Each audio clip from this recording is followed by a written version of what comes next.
ये वीडियो ख़ास तौर पे मिथुन राशि यानी जेमिनी के लिए तैयार किया गया है क्योंकि इसमें जून 2025 का मासिक राशिफल बताया जाएगा। इस महीने मिथुन राशि वालों के जीवन में क्या क्या बदलाव आएंगे, इसका विस्तृत विश्लेषण मिलेगा, जिसमें सामान्य हालात, करियर, व्यवसाय, आय के स्रोत, निवेश के अवसर, प्रेम संबंध, शादीशुदा जिंदगी, पढ़ाई में छात्रों की स्थिति और सेहत की बातें शामिल है। साथ ही वीडियो के अंत में कुछ खास उपाय भी साझा किए जाएंगे जिनसे आप महीने की सकारात्मक ऊर्जा को बढ़ा सकते हैं।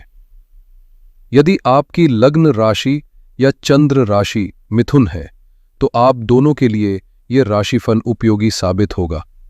आप देखिए कि कौन सा पक्ष आपके अनुभव से मेल खाता है और उसी के अनुसार ध्यान दीजिए। मेरी निजी सलाह है कि ज्यादातर मामलों में लग्न राशि के आधार पर राशिफल देखना अधिक सटीक परिणाम देता है।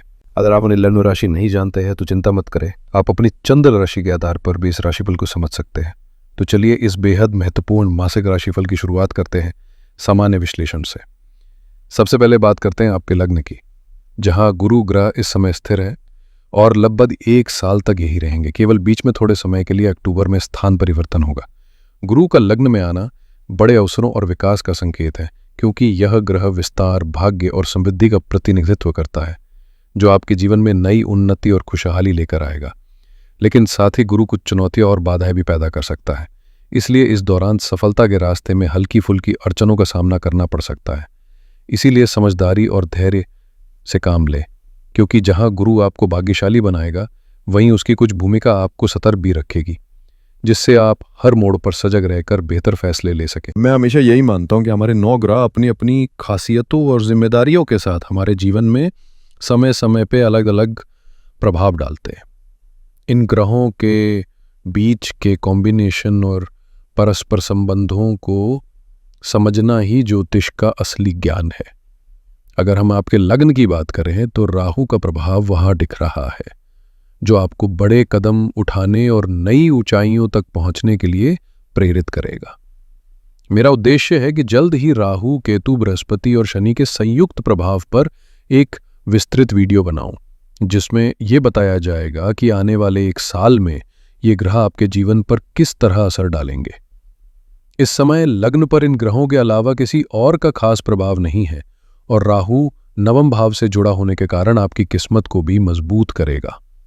इस महीने के सबसे महत्वपूर्ण गोचर की बात करें तो शुक्र ग्रह आपके लाभ के स्थान मेष राशि में प्रवेश करेगा, जो आपकी समृद्धि और सफलता के लिए एक सकारात्मक संकेत है। हालांकि ये गोचर 31 मई को हो चुका था, पर चूंकि इसका असर जून महीने में ज्यादा महसूस होगा, इसलिए मैंने इसे जून के राशिफल में शामिल किया। शुक्र ग्रह पंचम भाव का स्वामी है, जो लक्ष्मी और समृद्धि का प्रतिनिधित्व करता है और अब ये लाभ स्थान में प्रवेश कर चुका है, जो आपके जीवन में धन, ऐश्वर्य और सुख सुविधाओं की बढ़ोतरी का संकेत है। ये ग्रह आपको न केवल भौतिक समृद्धि देगा बल्कि विदेशी क्षेत्रों से भी लाभ के अवसर प्रदान करेगा, क्योंकि ये 12वें घर का स्वामी भी है। हालांकि छोटी सी चुनौती यह है कि केतु का प्रभाव शुक्र पर भी बना हुआ है और चूंकि शुक्र पंचम भाव का स्वामी है, इसलिए कभी कभी ये नकारात्मक विचारों को जन्म दे सकता है, खासकर प्रेम और वैवाहिक जीवन में कुछ तनाव पैदा कर सकता है। साथ ही केतु का प्रभाव सप्तम भाव पर भी पड़ रहा है, जो रिश्तों में थोड़ी उलझन या मनमुटाव का कारण बन सकता है। इसलिए इस समय समझदारी और संयम से काम लेना आवश्यक है। जब हम वैवाहिक जीवन की बात करेंगे तो शुक्र और केतु का प्रभाव आपकी शादीशुदा जिंदगी पे गहराई से असर डालेगा, जो भौतिक स्तर पे काफी सकारात्मक रहेगा। शुक्र और केतु की जो ऊर्जा है वो कभी कभी अध्यात्म की ओर भी मार्गदर्शन करती है। इसलिए इस समय कुछ लोग आत्मिक विकास की ओर आकर्षित हो सकते हैं, जैसे कि किताबें पढ़ना, विभिन्न धार्मिक अनुष्ठान करना या नए संस्कार सीखना। इसके बाद 6 जून को बुध का गोचर होगा, जो आपके लग्नेश के लिए बेहद महत्वपूर्ण साबित होगा, क्योंकि बुध सीधे आपके लग्न में प्रवेश करेगा। लग्नेश का अपने ही भाव और राशि में आकर बैठना बहुत शुभ माना जाता है, जिससे पंच महापुरुष योग का निर्माण होगा, जो सफलता, बुद्धिमत्ता और सम्मान के द्वार खोलता है। इसके साथ ही बुध का गुरु के समीप होना आपकी योग्यता और भाग्य को और मजबूत करेगा, जो आपके जीवन में नए अवसर और प्रगति के संकेत है। अब आपके लग्न में दो प्रमुख ग्रहों का प्रभाव एक साथ नजर आ रहा है, गुरु और बुध। जहां गुरु बाधा तो बन सकता है, लेकिन गुरु तो हमेशा गुरु होता है जो ज्ञान और विकास का द्योतक है। वहीं बुध आपके लग्नेश के रूप में इस क्षेत्र में बैठा है जो आपको बड़ा करने, रचनात्मक सोच अपनाने और उत्पादकता बढ़ाने का सुनहरा मौका देगा। राहु का भी लग्न पर प्रभाव है और चूंकि गुरु और बुध दोनों भाग्य स्थान में स्थित है, इसका मतलब है कि भाग्य आपका पूरा साथ देगा और आपके जीवन में महत्वपूर्ण बदलाव लाने में मदद करेगा। हालांकि गुरु और बुध की यह युति केवल 2 सप्ताह की होगी, लेकिन यह समय आपके लिए बेहद फलदायक साबित होगा जब आपकी बुद्धिमत्ता, ज्ञान, व्यावहारिकता और सौभाग्य साथ साथ काम करेंगे। इस मौके का भरपूर फायदा उठाइए। इसके बाद इस महीने एक और महत्वपूर्ण गोचर होगा जब मंगल अपने लंबे अंतराल के बाद राशि परिवर्तन करेगा, जो आपके लिए नए उत्साह और ऊर्जा लेकर आएगा। मंगल ग्रह 20 अक्टूबर को कर्क राशि में आए थे और अब 7 जून को कर्क से विदा होके तीसरे घर में प्रवेश करना है। हालांकि बीच में वो मिथुन राशि में भी थोड़ा समय बिता के पतित अवस्था में रहे। तीसरे घर में मंगल का होना स्वाभाविक रूप से बहुत शुभ माना जाता है। वहीं केतु भी इस स्थान पर सकारात्मक प्रभाव डालता है, जिससे व्यक्तिगत तौर पर यह संयोजन काफी ताकतवर और रचनात्मक होता है। लेकिन जब ये दोनों एक साथ होते हैं तो अंगारक दोष बनता है, जो कभी कभी संवाद में तीव्रता, परिवार या दोस्तों के बीच विवाद और सहकर्मियों के साथ मतभेद ला सकता है। इस दौरान संयम और समझदारी रखना जरूरी है। इसके बावजूद तीसरे घर में मंगल और केतु की जोड़ी आपकी शारीरिक ऊर्जा, मानसिक सतर्कता, समस्या सुलझाने की क्षमता और सीखने की गति को तेज करेगी। खास तौर पर तकनीकी, शोध या लोगों से जुड़े कामों में ये योग बेहद फायदेमंद साबित होगा, जहां आपकी दक्षता और क्रिएटिविटी नई ऊंचाइयों तक पहुंच सकती है। यहां बुध और सूर्य का आदित्य योग बन रहा है जो करीब 1 सप्ताह तक जारी रहेगा और यह समय बेहद शुभ माना जाता है क्योंकि बुध आपके लग्नेश के रूप में अपनी ऊर्जा और बुद्धिमत्ता के साथ सूर्य के साथ मिलकर आपके व्यक्तित्व को और अधिक चमकदार बनाएगा। सूर्य उपचय भाव का स्वामी है, जबकि गुरु और सूर्य दोनों प्रमुख केंद्रों के स्वामी हैं, जिससे इस महीने आपको अपने संघर्षों से बाहर निकलकर कुछ बड़ा, उन्नत और महत्वपूर्ण हासिल करने के शानदार अवसर मिलेंगे। यह समय आपके लिए बहुत फलदायक होगा। बस जरूरत है कि आप गुरु के बाधक प्रभाव को समझते हुए अपना टाइम मैनेजमेंट ठीक से करें और हर काम को व्यवस्थित तरीके से करें ताकि सफलता की राह आसान हो सके। साथ ही 22 तारीख को बुध का एक और गोचर होगा जब वो फिर से आपके धन स्थान में प्रवेश करेगा, जिससे आर्थिक पक्ष भी मजबूत होने की संभावना बढ़ेगी। लग्नेश का धन स्थान में स्थित होना और चौथे घर के स्वामित्व के साथ जुड़ना यह संकेत देता है कि प्रॉपर्टी से जुड़े मामलों में आपको लाभ हो सकता है, चाहे वो प्रॉपर्टी खरीदने, बेचने या किराए पर देने का योग हो। ये समय आर्थिक रूप से फलदायक प्रतीत होता है। बुध का प्रभाव आपकी स्थिति को और मजबूती देगा, जबकि शुक्र 29 तारीख को राशि परिवर्तन करेंगे, जिसका मुख्य प्रभाव जुलाई में दिखाई देगा। कुल मिलाकर ये महीना आपकी प्रगति और आत्मविश्वास को बढ़ाने वाला है। हालांकि मंगल और केतु के संयोजन पर ध्यान देना आवश्यक है। राहु के कारण भ्रम या जोखिम भरे फैसलों से बचना चाहिए और गुस्से पर नियंत्रण रखना जरूरी है। यदि इन बिंदुओं का ध्यान रखा जाए तो ये समय आपके लिए लाभकारी और सकारात्मक साबित हो। ये महीना आपके लिए भाग्य का दरवाजा खोलने जैसा है, जहां आपको न केवल अवसर मिलेंगे बल्कि आसपास के लोगों का समर्थन भी मिलेगा। अगर कोई काम रुक गया है तो मदद मांगने में झिझक ना करें। ये सोचकर कि सब कुछ खुद करना होगा, अपने रास्ते में बाधा ना बने। एंग्जाइटी से बाहर निकले और अपने दिमाग को शांत और स्पष्ट करें। ये समय है अपने संसाधनों को पहचानने और उन्हें सही दिशा में इस्तेमाल करने का। अपने आसपास के लोगों पर ध्यान दीजिए जो आपकी सफलता में सहायक हो सकते हैं। ये महीना मैनिफेस्टेशन का है, जहां आपके प्रयासों का फल मिलेगा और रुके हुए कार्य भी धीरे धीरे प्रगति की ओर बढ़ेंगे। लचीलापन अपनाइए क्योंकि कई बंद रास्ते और दरवाजे इस महीने आपके लिए खुल सकते हैं। अपनी इच्छाओं को साकार करने और जीवन में नई ऊर्जा लाने का ये सुनहरा समय है। तो इस महीने आपको खुद पे भरोसा रखना है और ये यकीन करना है कि कोई भी बाहरी ताकत आपकी सफलता में बाधा नहीं बन सकती। एंग्जाइटी और अनावश्यक डर को दूर करना जरूरी है, क्योंकि ये आपकी काबिलियत को सही ढंग से उजागर करने से रोक सकते हैं। वास्तविकता को स्वीकार करना सीखें, यह आपके लिए बहुत फायदेमंद होगा। साथ ही अपने भावनाओं को आवश्यकता से अधिक व्यक्त न करें, क्योंकि लोग उनका गलत फायदा उठा सकते हैं। समय का सही उपयोग बेहद जरूरी है। टाइम मैनेजमेंट में चूक आपकी योजनाओं को नुकसान पहुंचा सकती है। अगर कोई नई शुरुआत करनी है तो सोचने में इतना समय न लगाए कि पूरा महीना ही निकल जाए। और सबसे महत्वपूर्ण बात, इस महीने अपने अंदर आध्यात्मिकता का विकास करें, क्योंकि यही ऊर्जा आपको मानसिक शांति और संतुलन प्रदान करेगी। इस महीने आपकी आध्यात्मिक ऊर्जा आपका सबसे बड़ा सहारा बन सकती है, और अगर इसे नज़रअंदाज किया गया तो यह आपके आगे बढ़ने में बाधा भी डाल सकती है। ऐसे में अपने भीतर के विचारों और भावनाओं को संतुलित करना बेहद जरूरी होगा। समग्र रूप से देखा जाए तो यह महीना आपके लिए शुभ संकेत लेकर आ रहा है। करियर की बात करें तो यह समय औसत से बेहतर परिणाम देगा। 31 मई को शुक्र के गोचर के कारण 11वें भाव में उनकी स्थिति आपके आर्थिक क्षेत्र को मजबूत करेगी। साथ ही लंबे समय से चली आ रही ऑफिस पॉलिटिक्स का असर कम होता नजर आएगा, जो काम के माहौल को सकारात्मक बनाएगा। 6 जून को बुध का गोचर आपके लग्न में होगा। बुध जो आपके लग्नेश हैं और 10वें भाव के स्वामी हैं, अब आपके 7वें भाव के स्वामी के साथ केंद्र में स्थित है। ये स्थिति आपके कामकाज में पहचान और प्रशंसा का योग बना रही है। कुल मिलाकर ये महीना आपके लिए नई संभावनाओं और स्थिरता का समय हो सकता है। 7वें भाव की सक्रियता जो 10वें भाव से जुड़ती है, इस महीने आपकी पहचान और उपलब्धियों को एक नई ऊंचाई पर ले जाने का संकेत देती है। धनु राशि से जुड़े इस भाव की स्थिति प्रमोशन के योग प्रबल कर रही है, खासकर अगर आपने अपने कार्य क्षेत्र में कड़ी मेहनत और समर्पण दिखाया है। शनि का 10वें घर में होना यह दर्शाता है कि कर्मों का परिणाम मिलेगा। यदि आपने अपने प्रयासों में ईमानदारी और लगन से काम किया है तो इस महीने आपको उसका सकारात्मक परिणाम देखने को मिल सकता है। बुध और गुरु का लग्न में होना न केवल आपकी रचनात्मकता को बढ़ाएगा, बल्कि आपको अपने अधूरे कार्यों को पूरा करने में भी सहायक रहेगा।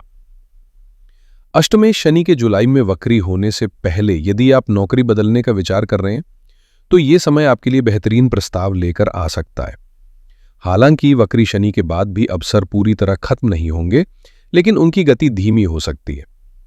कुल मिलाकर यह महीना आपकी मेहनत के फल और नए अवसरों का स्वागत करने का समय है। इस महीने के दौरान वक्री ग्रह, विशेष रूप से शनि, आपके कार्यों में देरी का कारण बन सकते हैं, क्योंकि उनकी प्रकृति ही चीजों को धीमा करना है। इसके बावजूद महीना समग्र रूप से आपके लिए सकारात्मक संकेत दे रहा है। 7 जून को मंगल का गोचर एक नया प्रभाव लेकर आएगा। मंगल अब तीसरे घर में स्थित होकर 10वें घर पर अपनी 8वीं दृष्टि डालेंगे, जहां शनि पहले से मौजूद है। इस स्थिति को मैं अक्सर रचनात्मक और विनाशकारी प्रभाव का मिश्रण मानता हूं। यह समय आपको बड़े और अच्छे काम करने का अवसर देगा, लेकिन ध्यान रखना होगा कि मंगल और केतु का संयोजन, जिसे अंगारक दोष कहा जाता है, आपके स्वभाव में गुस्से और बहस को बढ़ा सकता है। मिथुन राशि के जातक अपनी तीव्र बुद्धिमत्ता के लिए जाने जाते हैं, लेकिन कभी कभी जल्दबाजी में अधिक बोलने से स्थिति बिगड़ सकती है। इस महीने संतुलन बनाए रखना और संयम से काम लेना बेहद जरूरी होगा। इस महीने केतु और मंगल के तीसरे घर में होने से संवाद में भ्रम की स्थिति उत्पन्न हो सकती है, इसलिए जितना हो सके कम बोले और बहस से बचे, क्योंकि यही आपके करियर को नई दिशा देने में सहायक होगा। हालांकि ये महीना आपके लिए प्रमोशन का मजबूत योग लेकर आया है। सूर्य का गोचर इस स्थिति को और अधिक प्रभावी बना देगा। 15 जून को सूर्य आपके लग्न भाव में प्रवेश करेंगे, जो उनके स्वभाव के अनुसार प्रकाश और सफलता के संकेत देता है। 10वें घर के स्वामी गुरु के साथ सूर्य का यह संयोजन, जो 7वें भाव के स्वामी भी है, आपके प्रमोशन और पेशेवर उपलब्धियों के लिए अत्यंत शुभ है। यह समय आपको अपने कार्य क्षेत्र में न केवल पहचान दिलाएगा, बल्कि आपकी प्रतिष्ठा को भी नए आयाम पर पहुंचाएगा। ये महीना आपके लिए बड़े नाम, पहचान और प्रमोशन के प्रबल संकेत लेकर आया है। समग्र रूप से देखा जाए तो यह समय आपकी उपलब्धियों को नई ऊंचाई पर ले जाने का है। 22 जून को बुध का गोचर धन भाव में होगा, जो आर्थिक लाभ और मान्यता को और अधिक सशक्त करेगा। यह दर्शाता है कि न केवल आपका वित्तीय पक्ष मजबूत होगा, बल्कि आपके प्रमोशन के योग भी प्रबल है। 29 जून को शुक्र का गोचर होगा, लेकिन इसका प्रभाव अगले महीने यानी जुलाई में ज्यादा नजर आएगा। कुल मिलाकर यह महीना आपके लिए लाभकारी साबित हो सकता है। हालांकि मंगल और शनि का प्रभाव गुस्से और अत्यधिक व्यस्तता का संकेत देता है, जो आपके कार्य और जीवन के संतुलन को प्रभावित कर सकता है। इसलिए भावनात्मक संतुलन और संयम बनाए रखें ताकि आप इस महीने की संभावनाओं का पूरी तरह से लाभ उठा सकें। अष्टमेश शनि की स्थिति को नजरअंदाज नहीं करना चाहिए, क्योंकि इससे अनिश्चितता का भाव उत्पन्न हो सकता है और गुस्से की वजह से ये स्थिति और जटिल हो सकती है। विशेष रूप से इस महीने आपको सलाह दी जाती है कि अपने कार्यों पर केंद्रित रहें और अपने मन में सकारात्मकता बनाए रखें। बॉस और सहकर्मियों से अच्छे संबंध बनाए रखना आपके लिए फायदेमंद साबित होगा, क्योंकि तीसरे घर में अंगारक दोष के कारण कलीग्स के साथ टकराव की संभावना बढ़ सकती है। ये समय है कि आप अपनी चिंता और असमंजस को पीछे छोड़ते हुए एक नई सोच और दृढ़ निश्चय के साथ आगे बढ़ें। यदि आप समय का सही प्रबंधन करेंगे, नकारात्मकता से बचेंगे और अपने लक्ष्य पर केंद्रित रहेंगे, तो ये महीना आपके लिए नई उपलब्धियों और बिगड़े कामों को संवारने का अवसर लेकर आएगा। जो भी चुनौतियां सामने आए, उन पर ध्यान देकर सुधार करें और इस समय का पूरा लाभ उठाएं। ये महीना आपके व्यवसाय के लिए बेहद शुभ साबित होगा। सप्तम भाव के स्वामी का लग्न में स्थित होना और वहां से सप्तम भाव पर दृष्टि डालना अपने आप में एक राजयोग की स्थिति को जन्म देता है। भाग्य स्थान के स्वामी शनि की दृष्टि भी इस पर पड़ रही है, जिससे बिजनेस में आपको बड़े अवसर मिल सकते हैं। जून की शुरुआत में शुक्र के पंचम भाव में गोचर से आर्थिक वृद्धि के संकेत मिल रहे हैं, क्योंकि ये सप्तम से 11वें के स्वामी भी है। इससे महीने की शुरुआत में ही कोई बड़ा काम या प्रोजेक्ट मिलने की संभावना बनती है, जो आपकी वित्तीय स्थिति को मजबूत करेगा। इसके अलावा बुध का राजयोग बनाकर लग्न में विराजमान होना इस प्रभाव को और सशक्त करता है। कुल मिलाकर यह समय आपके व्यवसाय को नई ऊंचाइयों तक ले जाने का है और बड़े कार्यों की शुरुआत के लिए आदर्श है। आपके लग्न में बुध का पंच महापुरुष योग बनना, इसे भद्र योग भी कहा जाता है, एक अनमोल सौगात है। जब ये बुध और गुरु साथ मिलकर सप्तम भाव की ओर दृष्टि डालते हैं, तो यह संकेत देता है कि आपके व्यवसाय में नए और क्रिएटिव बदलाव आने वाले हैं। बुध की विश्लेषणात्मक सोच और रचनात्मकता आपके विचारों को नई दिशा देगी, जिससे आप नई तकनीकें अपनाने और अभिनव विचारों को कार्य रूप लेने में सफल होंगे। साथ ही 7 तारीख को मंगल का गोचर सप्तम से त्रिकोण संबंध बनाते हुए आएगा, जो मैन पावर और मशीनरी के स्तर पर बड़े निवेश और सुधार के लिए अनुकूल माहौल बनाएगा।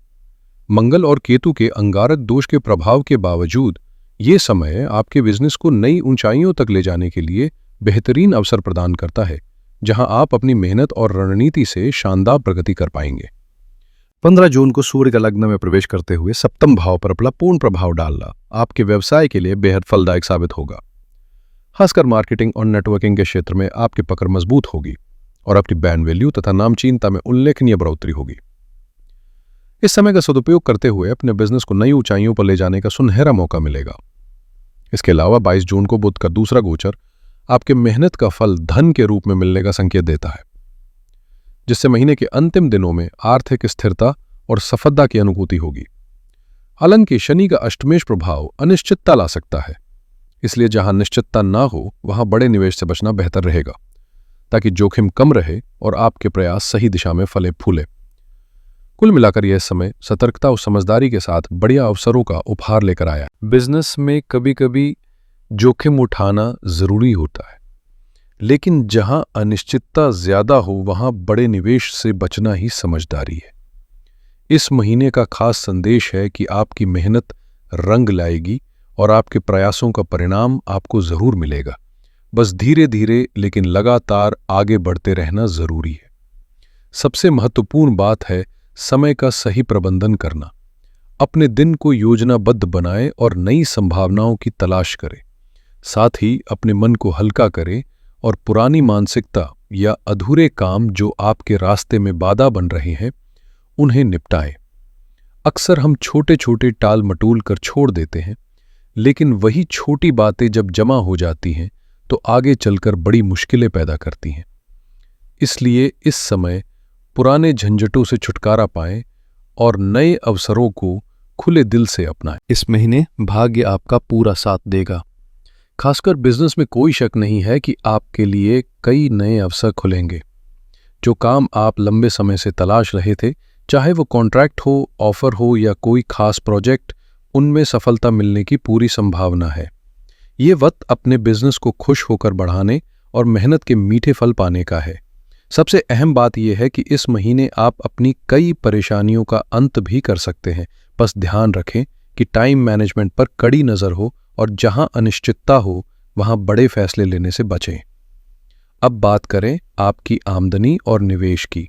इनकम के लिहाज से ये महीना बेहद सकारात्मक दिख रहा है, क्योंकि गुरु लग्न में स्थिर है, वहीं शुक्र लाभ स्थान पर आ रहे हैं और बुध भी धन स्थान पर प्रभावशाली स्थिति में है, जिससे महीने के अंत तक धन लाभ की उम्मीद मजबूत होती है।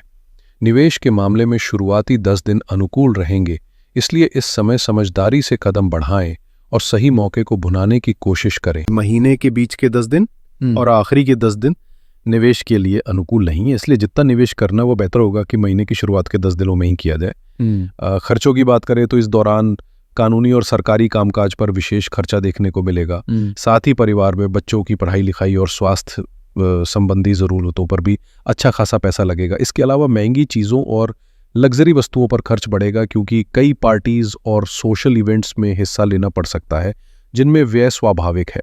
छुट्टियों या ट्रैवल के लिए भी कई लोगों के प्लान बनेंगे, जिससे वेकेशन में भी खर्च बढ़ना तय है। कुल मिलाकर जीवन शैली को बेहतर बनाने के लिए कुछ अतिरिक्त खर्चे होंगे, लेकिन ये इतना भी भारी नहीं होगा कि तनाव बढ़ाए।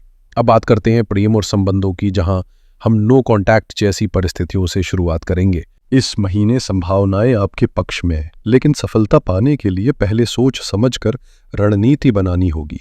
जल्दबाजी या अति उत्साह से बचना जरूरी है, क्योंकि धैर्य और संयम के साथ कदम बढ़ाने पर ही असली अवसर मिलेंगे। यदि आप सावधानी पूर्वक और नए दृष्टिकोण के साथ काम करेंगे तो किसी की मदद भी मिल सकती है, जिससे रिश्तों और करियर दोनों में प्रगति संभव है। खासकर नए संबंधों की संभावना इस माह बहुत मजबूत है, जहां शुक्र का गोचर आपके पंचम भाव को प्रबल कर रहा है, जो नए रिश्तों और आनंद का प्रतीक है। हालांकि निराश होने की जरूरत नहीं है, बल्कि समयबद्ध और अनुशासित तरीके से आगे बढ़ना होगा।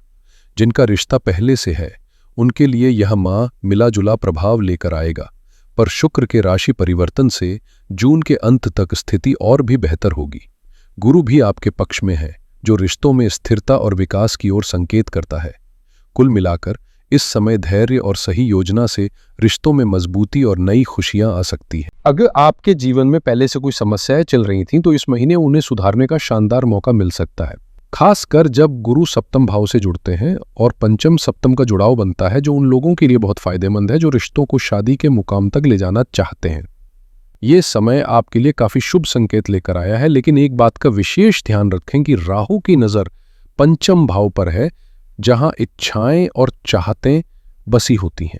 कभी कभी ये इच्छाएं इतनी बढ़ जाती हैं कि आपके साथी की छवि आपके मन में धुंधली होने लगती है, या फिर कोई दूसरा व्यक्ति आकर्षित करने लगता है। ऐसे में अपनी नैतिकता और रिश्ते की असलियत को समझना बेहद जरूरी है, क्योंकि बिना वजह मन भटकना गलत दिशा की ओर ले जा सकता है। इसलिए अपने रिश्ते में संतुलन बनाए रखें, भावनाओं को समझदारी से संभालें और किसी भी भ्रम या लालच से बचें, ताकि आपका संबंध मजबूती से आगे बढ़ सके। ये महीना कुल मिला के ठीक ठाक कहा जा सकता है, लेकिन बाकी ग्रहों के गोचर का भी ध्यान रखना जरूरी है। 6 तारीख को बुध लग्न में प्रवेश कर जाएंगे, जिससे आपकी बातचीत और संप्रेषण बेहतर होंगे। लेकिन अगले दिन 7 तारीख को मंगल का गोचर हो रहा है, जो गुस्से और गलत फहमियों को जन्म दे सकता है। इसलिए बातचीत में संयम रखना बेहद जरूरी होगा। मंगल के कारण अचानक तीखे विवाद भी हो सकते हैं, इसलिए जितना कम बोले उतना बेहतर रहेगा। 15 तारीख को सूर्य लग्न में प्रवेश करेंगे, जिससे परिवार के बीच कुछ मतभेद उभर सकते हैं, इसलिए पारिवारिक संबंधों में समझदारी से काम लेना चाहिए। महीने के आखिरी दिनों में बुध का दूसरे घर में जाना वित्तीय मामलों में तकरार का कारण बन सकता है। कुल मिलाकर ये महीना चुनौतियों के साथ साथ अवसर भी लेकर आ रहा है, इसलिए सतर्क रहना और समझदारी से निर्णय लेना आपकी सफलता की कुंजी होगी। इस महीने खुद के लिए कुछ समय निकालना बहुत ज़रूरी होगा, क्योंकि कभी कभी हम अपने साथी के साथ इतने व्यस्त हो जाते हैं कि अपनी पहचान कहीं खो सी जाती है। इसलिए थोड़ा अकेले में रहकर खुद को फिर से समझना और महसूस करना ज़रूरी है। रिलेशनशिप में बिना शर्त प्यार होना चाहिए, और भले ही आज के दौर में यह मुश्किल हो, पर कम से कम कुछ बातें ऐसी होनी चाहिए जो निरंतर और स्थिर बनी रहें। धैर्य और नियमितता पर खास ध्यान दें, क्योंकि जैसे आयुर्वेद में पुनर्नवास नाम की जड़ी बूटी होती है जो शरीर को फिर से नया जीवन देती है, वैसे ही रिश्तों को भी समय समय पर ताजगी और नई ऊर्जा देने की ज़रूरत होती है। अगर आप इस तरह के प्रयास करेंगे तो आपके संबंधों में फिर से जान आ जाएगी और आपका रिश्ता मजबूती से खड़ा हो। इस महीने कंफ्यूजन और उलझनें आम रहेंगी, इसलिए जब भी कोई समस्या गंभीर लगने लगे उसे टालने या लंबा खींचने के बजाय तुरंत स्पष्ट कर लेना बेहतर होगा। शुक्र के प्रभाव से आप दोनों के बीच आकर्षण बना रहेगा, लेकिन एक दूसरे को नियंत्रित करने की कोशिशें और भावनात्मक मैनिपुलेशन का भी खतरा दिख रहा है, खासकर आपके साथी की तरफ से। अगर आपको ऐसा महसूस हो कि पार्टनर भावनाओं के जरिए दबाव डाल रहे हैं तो सावधानी बरतनी जरूरी है, क्योंकि ये हर बार एक बड़े विवाद की शुरुआत नहीं होती। हो सकता है उनका स्वभाव ऐसा हो। इस पूरे माह ग्रहों के प्रभाव थोड़े पेचीदा जरूर है, लेकिन कुल मिलाकर माह इतना खराब नहीं है। बस जरूरत है कि आप समझदारी से परिस्थितियों को संभालें और अपने रिश्ते में संतुलन बनाए रखें। मैरिड लाइफ की बात करें तो इस समय का असर थोड़ा जटिल और लंबी अवधि वाला है, जिसे सिर्फ 1-1.5 महीने में समझना मुश्किल है। जहां गुरु जो लग्नेश भी हैं सप्तम भाव की तरफ देख रहे हैं और कुछ हद तक सुरक्षा प्रदान कर रहे हैं, वहीं शनि और केतु की मौजूदगी कुछ परेशानियां और दूरी भी ला रही हैं। ये दोनों ग्रह अक्सर रिश्तों में जटिलताएं पैदा करते हैं, इसलिए जितना भी संरक्षण मिले चुनौतियां बनी रहेंगी।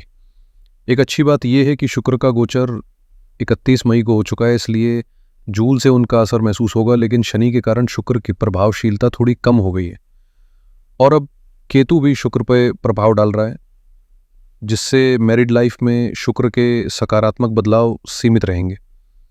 कुल मिलाकर ये समय संयम और समझदारी से काम लेने का है, क्योंकि ग्रहों की ये स्थिति रिश्तों में स्थिरता के लिए पूरी तरह अनुकूल नहीं दिखती। इस महीने सूर्य, बुध और मंगल का गोचर आपके जीवन में खास भूमिका निभाएगा। बुध लग्न में आकर आपके संवाद कौशल को बेहतर बनाएगा, जिससे कम्युनिकेशन में सुधार होगा। सबसे सकारात्मक बदलाव मंगल का तीसरे भाव में प्रवेश है, क्योंकि इससे मंगल दोष समाप्त हो गया है, जो पहले दूसरे घर में होने के कारण काफी असरदार और चुनौतीपूर्ण था। इस सुधार से स्थिति थोड़ी बेहतर होगी, लेकिन ध्यान रहे कि अब केतु इस अंगारक दोष का प्रभाव लेकर सप्तम भाव को प्रभावित करेगा, जिससे संबंधों में कुछ जटिलताएं और तीव्र तर्क वितर्क भी देखने को मिल सकते हैं। इस प्रकार जहां मंगल दोष खत्म होने से कुछ राहत मिलेगी, वहीं अंगारक दोष के कारण तनावपूर्ण पल भी आएंगे, जिनका प्रबंधन करना चुनौतीपूर्ण हो सकता है। कुल मिलाकर ये महीना उतार चढ़ाव से भरा रहेगा, जिसमें कभी कभी लगेगा कि सब ठीक हो रहा है और कभी स्थिति फिर से तनावपूर्ण हो सकती है। इसलिए संयम और समझदारी से आगे बढ़ना आवश्यक होगा। इस महीने अचानक बड़े विवाद और तीखे झगड़े होने की संभावना बनी रहेगी, इसलिए ये समय वैवाहिक जीवन के लिए खासकर आसान नहीं होगा। 15 तारीख से सूर्य भी सप्तम भाव को देखेंगे, जो परिवार के बीच टकराव, अहंकार की टक्कर और पैसों को लेकर अनबन को और बढ़ा सकते हैं। इस माह में विश्वास की कमी, इमोशनल डिस्कनेक्शन और पार्टनर के बीच असमान प्रयास से पैदा हुई असंतुलन की वजह से झगड़े होना स्वाभाविक है। एक तरफ कोई समझदारी दिखाएगा तो दूसरी तरफ उदासीनता, जिससे रिश्ते में अनबन और भी गहराएगी। ऐसे समय में जरूरी है कि आप अपने रिश्ते की बुनियाद को ध्यान से समझें, अपने और अपने साथी के नजरिए को खुलकर जानें और उसमें पैशन के साथ साथ सहानुभूति भी बरतें। सच्चाई और ईमानदारी की कसौटी पर रिश्ते को परखना होगा, क्योंकि छोटी छोटी झूठी बहाने जो टेम्परेरी समाधान के लिए अपनाए जाते हैं, वे अंततः रिश्ते में और जटिलताएं पैदा करते हैं। इसलिए इस माह संयम, समझदारी और खुली बातचीत से ही तनाव को कम किया जा सकता है। अगर आप इन सभी क्षेत्रों में थोड़ी मेहनत और समझदारी से कदम बढ़ाएंगे तो निश्चित रूप से आगे बढ़ने के बेहतरीन अवसर मिलेंगे, लेकिन ये महीना इतना आसान नहीं रहेगा। अब बात करते हैं वैवाहिक जीवन की, जहां चुनौतियां बनी रहेंगी। वहीं छात्रों के लिए शुरुआती 10 दिन खास तौर पर फलदायक रहेंगे, जबकि बीच के 10 दिन ठीक ठाक चलेंगे, लेकिन जल्दबाजी में आकर वे अपने प्रयासों को नुकसान पहुंचा सकते हैं। महीने के आखिरी 10 दिन ध्यान भटकने की संभावना बढ़ जाएगी, इसलिए फोकस बनाए रखना जरूरी है। ग्रहों की बात करें तो शुक्र का प्रभाव पंचम भाव पर खास रहेगा, क्योंकि आपके सप्तमेश और भाव दोनों से जुड़ा है, जिससे छात्रों के लिए ये पूरा महीना सौभाग्यशाली साबित होगा। जो छात्र नौकरी की तलाश में हैं, एडमिशन के प्रयास में हैं या इंटर्नशिप के अवसर खोज रहे हैं, उनके लिए ये समय बेहद अनुकूल रहेगा। इसके अलावा बुध का गोचर 6 तारीख को लग्न में होगा, जो संचार और समझदारी को बेहतर बनाने में मदद करेगा। इस तरह सही दिशा में प्रयास करें तो ये महीना आपकी सफलता की कहानी लिख सकता है। बात लग्न में लग्नेश का प्रवेश और गुरु का साथ मिलना पढ़ाई के लिहाज से बेहद अनुकूल साबित होगा, क्योंकि बुध भी इस समय आपका कारक ग्रह है जो आपकी पढ़ाई और ज्ञान को मजबूत करता है। 7 तारीख को मंगल और केतु की युति होगी, जो पंचम से 11वें भाव में होगी। इसलिए टेक्निकल या तकनीकी क्षेत्र के छात्र इस समय अपनी मेहनत और साहस से बेहतर प्रदर्शन कर पाएंगे। 14-15 तारीख को सूर्य का भी लग्न में गोचर होगा, जिससे बुध के साथ आदित्य योग बनता है और इसका सीधा असर आपके आत्मविश्वास और फोकस पर पड़ेगा। महीने के अंत में 22 तारीख को बुध का फिर से गोचर होगा, जो खासकर उन छात्रों के लिए शुभ रहेगा जो नौकरी की तलाश में है, खासकर सरकारी नौकरियों की तरफ रुझान रखने वालों के लिए, क्योंकि सूर्य का लग्न में होना गवर्नमेंट क्षेत्र को भी बल देता है। इस महीने का पूरा माहौल विद्यार्थियों के लिए प्रगति और अवसरों से भरा है, इसलिए इसका पूरा लाभ उठाएं। साथ ही ध्यान रखें कि आपकी संगत पर नजर रखें। कुछ लोग आपके करीब रहकर आपके विकास में बाधा डाल सकते हैं, इसलिए विद्रोही सोच और नकारात्मकता से दूर रहें और अपने अधूरे कार्यों को पूरा करने में लग जाएं, ताकि आपकी सफलता का मार्ग साफ रहे। इस महीने अपनी रचनात्मकता को नई उड़ान देने का समय है, लेकिन साथ ही खुद पर भरोसा भी मजबूत करें, क्योंकि यही आपके सफर का सबसे बड़ा सहारा होगा। थोड़ा परिपक्व होने की जरूरत है, अपने सोचने के तरीके में, अपने काम करने के अंदाज में, हर जगह परिपक्वता लाए।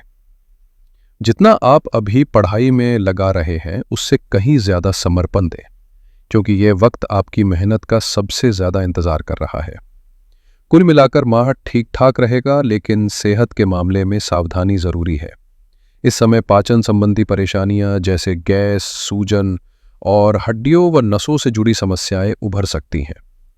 खासकर यदि आपको पहले से लीवर या गॉल ब्लैडर की तकलीफ है, तो स्थिति और जटिल हो सकती है। गले में दर्द या अन्य संक्रमण भी परेशानी बढ़ा सकते हैं। महीने के पहले 10 दिनों में आंखों की तकलीफ, त्वचा संबंधी समस्याएं और मानसिक तनाव बढ़ सकता है, जबकि मध्य में उच्च रक्तचाप, हार्मोनल असंतुलन और आंखों की परेशानियां जारी रह सकती हैं। अंत के 10 दिनों में नसों के रोग, सांस लेने में दिक्कत और शरीर में पानी रुकना, सूजन जैसी समस्याएं आपको खासा परेशान कर सकती हैं। इसलिए इस पूरे दौर में अपनी सेहत का खास ध्यान रखें और आवश्यकतानुसार चिकित्सीय सलाह लेना न भूलें। चलिए अब कुछ आसान और असरदार उपायों की बात करते हैं, जिन्हें आप कभी भी अपने दैनिक जीवन में शामिल कर सकते हैं। सबसे पहले गणेश जी को दुर्वा अर्पित करें और मीठे गुड़ से बनी रोटी का भोग लगाएं, फिर गणेश चालीसा का 4 बार पाठ करें। ये विधि आपके मनोबल को बढ़ाएगी और मार्ग में आने वाली बाधाओं को कम करेगी। दूसरा, किसी भी शिव मंदिर जाएं और महादेव का गंगा जल से अभिषेक करें। साथ ही वहां शिव चालीसा की कुछ प्रतियां दान करें। शिव जी को गुड़ से बनी मिठाई अर्पित करें और मंदिर में बैठकर शिव चालीसा का 4 बार पाठ करें। साथ ही गुड़ और चावल का दान भी करें। ये दान और पाठ आपकी क्षमता और मनोकामना के अनुसार हो सकते हैं, लेकिन इन उपायों में निहित ऊर्जा आपके जीवन में शांति और सकारात्मकता लाएगी। उम्मीद करता हूं ये सुझाव आपके लिए लाभदायक साबित होंगे। अगर आप नए हैं तो चैनल को सब्सक्राइब करना न भूलें और वीडियो को लाइक ज़रूर करें। अगली बार फिर मिलते हैं, तब तक खुश रहिए और सकारात्मक बने रहिए।